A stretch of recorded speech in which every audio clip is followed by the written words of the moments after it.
think for a long time I would denote the future of tech with the world's shiniest offices in what we know as the Global West.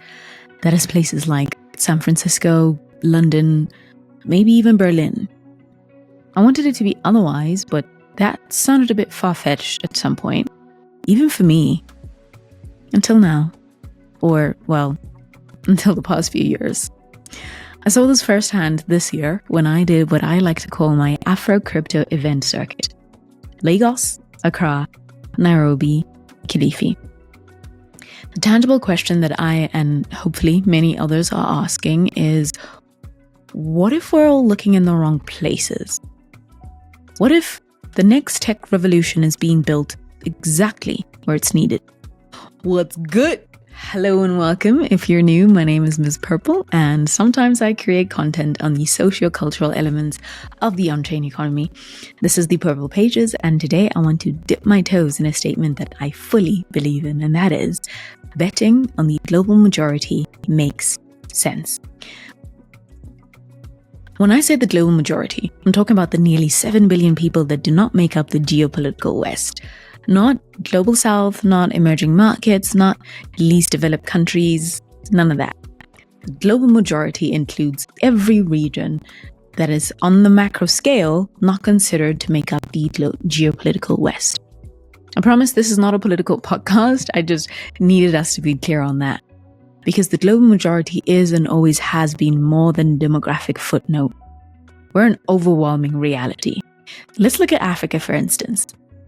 Heck, let's narrow it further and just look at Nigeria. 223.8 million people.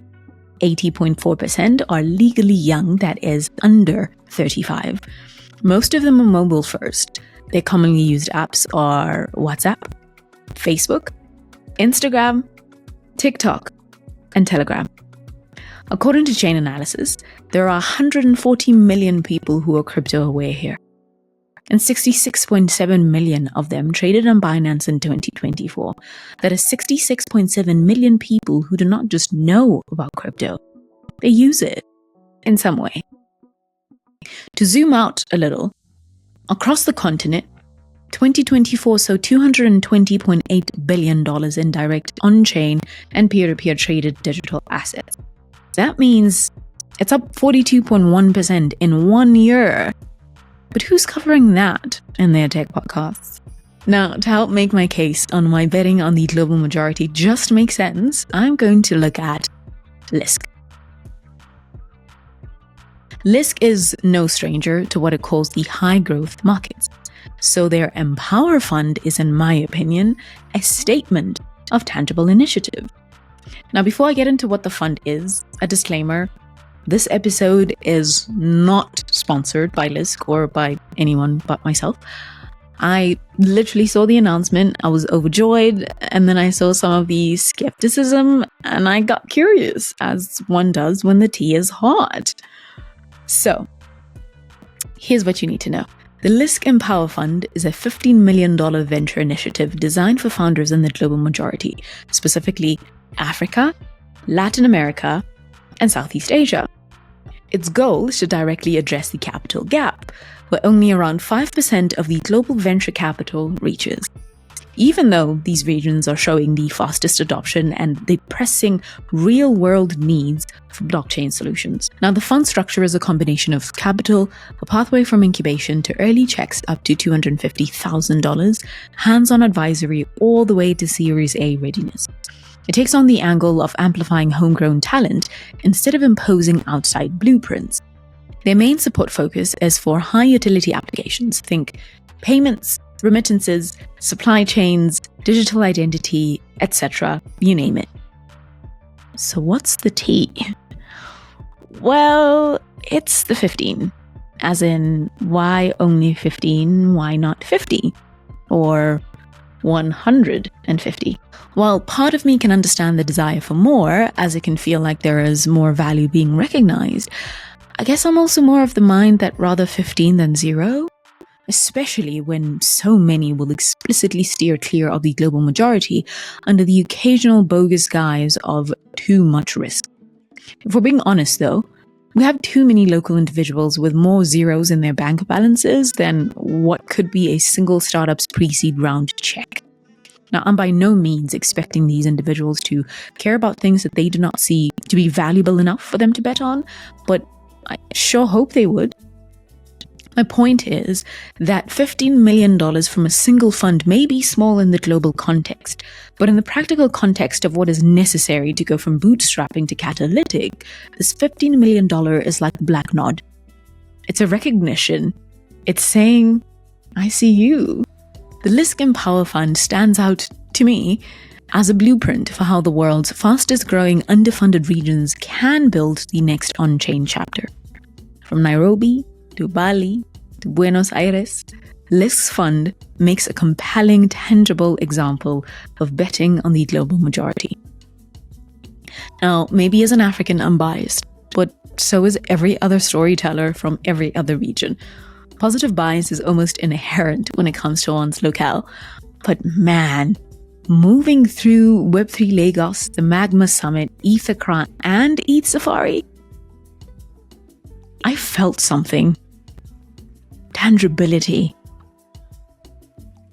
Web3 Lagos was a place of many firsts for me. The first time in Nigeria, first time eating actual Nigerian jollof, first time holding Naira, and of course it was my first time at Web3 Lagos in particular. Now to get there, I had to pay an insane amount of money to get a guaranteed visa within 2 weeks. Typically, I would have said heck no, all in the name of sticking it to the man, but I guess in this situation, in this case, my stubbornness would not have served me. So I coughed it up. Gladly. It's Lagos. The event itself was probably the best way to introduce me to Lagos. If you're looking for insane crowds and never-ending parties, this is not it. But if you want to engage in so many conversations that you start to wonder why no one is getting bored of you yet, then this is definitely up your alley. I admittedly fall in the latter. Unfortunately though, I was only here for 4 days, so I did not get to see or do much, but was it worth it? Yeah, it was. It felt so good to see the kind of spirit that I'm calling the Lagos effect, which is build now and iterate later. That kind of energy is priceless.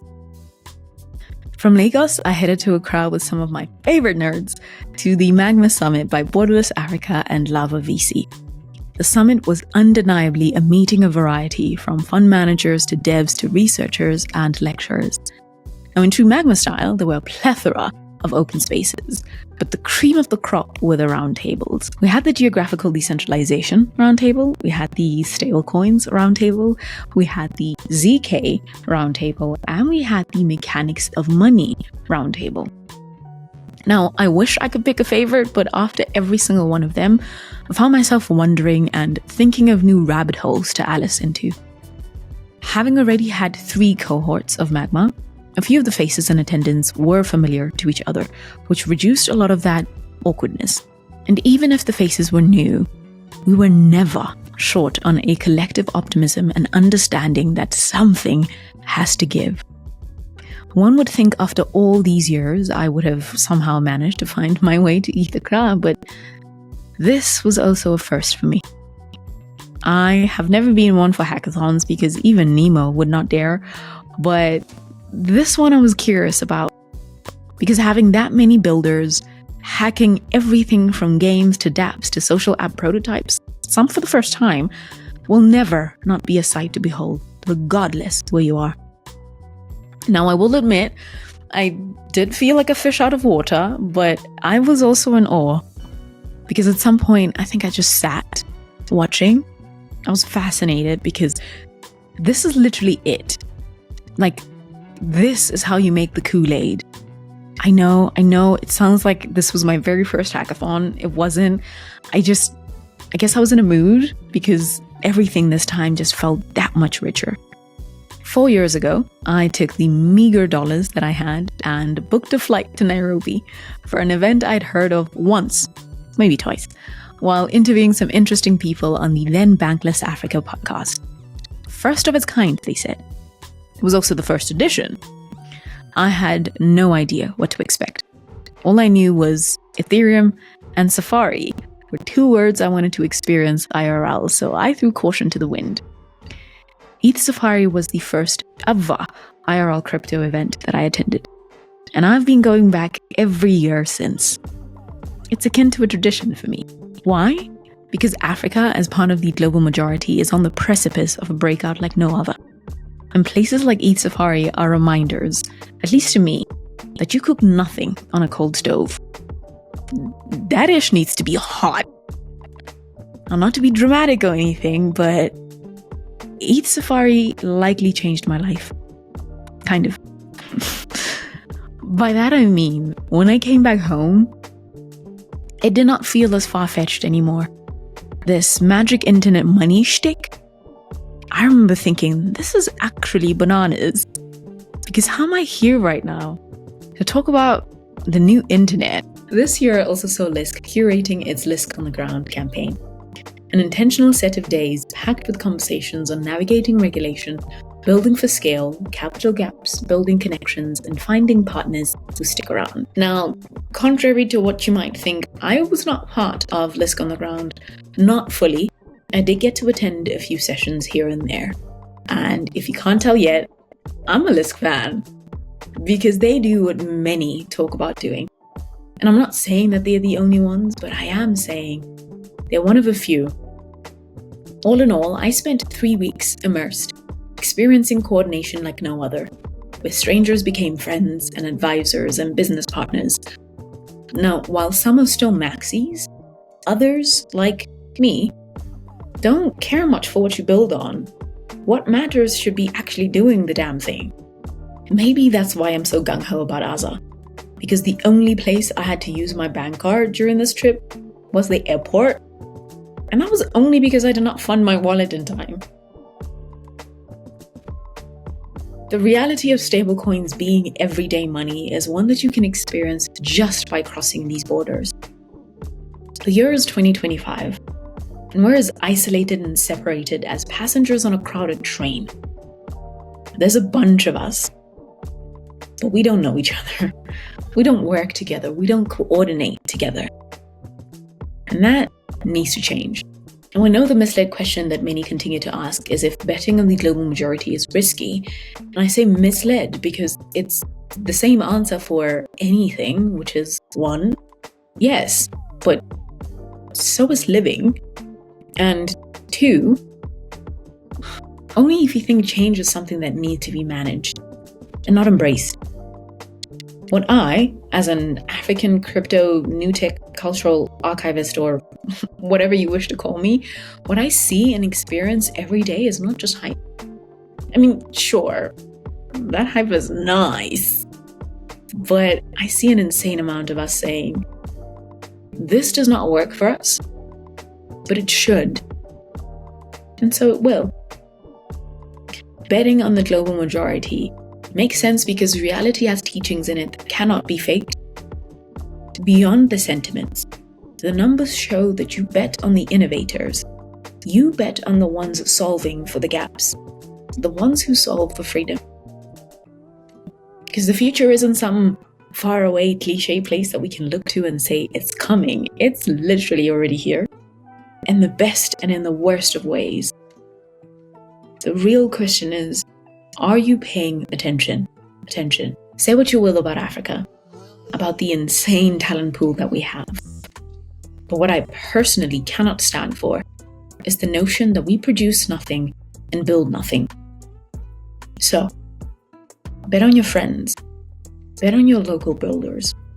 Whether they're building for the local market or the global market, bet on the entire global majority. Anyway, this is my opinion on why betting on the global majority makes sense.